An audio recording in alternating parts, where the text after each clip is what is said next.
might absolutely love your parents, but nobody's perfect. Our parents are still people. They can be great in some areas and lacking in others. This can affect us in unexpected ways. We have love languages even as children, but these can change over time. A large factor that determines how our love languages develop is what we lack as a child, like gifts. To some people, it sounds like gift giving is the easiest love language to appease. To others, it sounds really difficult. Gifts don't have to be expensive or elaborate. Gifts are a representation of something deeper. They show that your loved one is thinking about you and cares about you, even when you aren't there. If this is your love language, it doesn't automatically mean you didn't receive gifts as a child. It's more likely that while growing up, it felt like your parents didn't know you very well. They didn't think about you, and they didn't take notice of your individuality.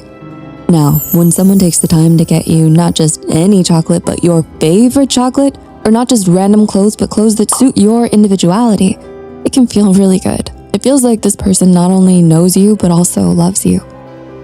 Acts of service. Parenting is a constant act of service. To raise a child, you have to put your own needs aside. Some parents struggle with this. This is understandable to a degree. Your parents could both need a date night or they just want to get away for a bit. But if they did very little to help you, forcing you to rely on yourself from a young age, this makes you crave acts of service later in life.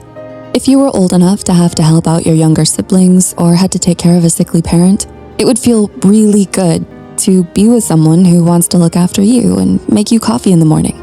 There are so many different kinds of acts of service. Like with any love language, it takes time to learn exactly how to appeal to the emotional needs of your loved ones. Physical touch.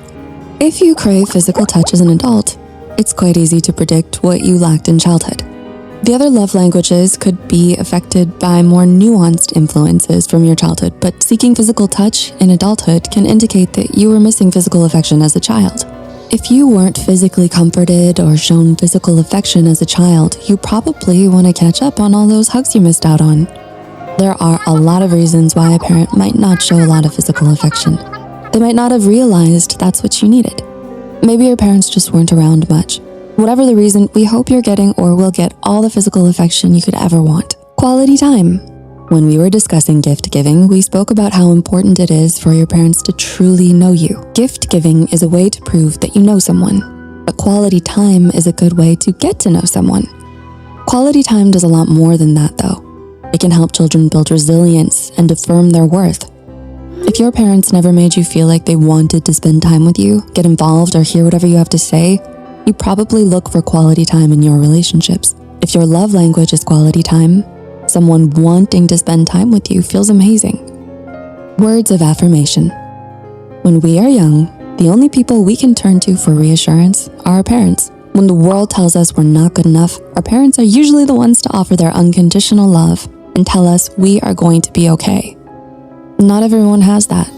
Sure, parents might criticize us from time to time if they strongly object to our decisions, but they should usually have our backs. If it feels like your parents never had your back or were the first to criticize you, it can damage your self-esteem. In your relationships, it probably isn't enough for someone to love you. They have to say it. Words of affirmation make you feel secure and fulfilled because that uncertainty and fear that you're never good enough loomed over you as a child. Our love languages change all the time. As much as our parents leave a lasting impression, there are millions of other things that can affect our love languages. Maybe your love language comes from the love your parents showed you rather than the love they didn't. If you related to any of these, let us know in the comments below. If you think you might have learned something about yourself, remember to leave a like and subscribe to Psych2Go for more videos like this.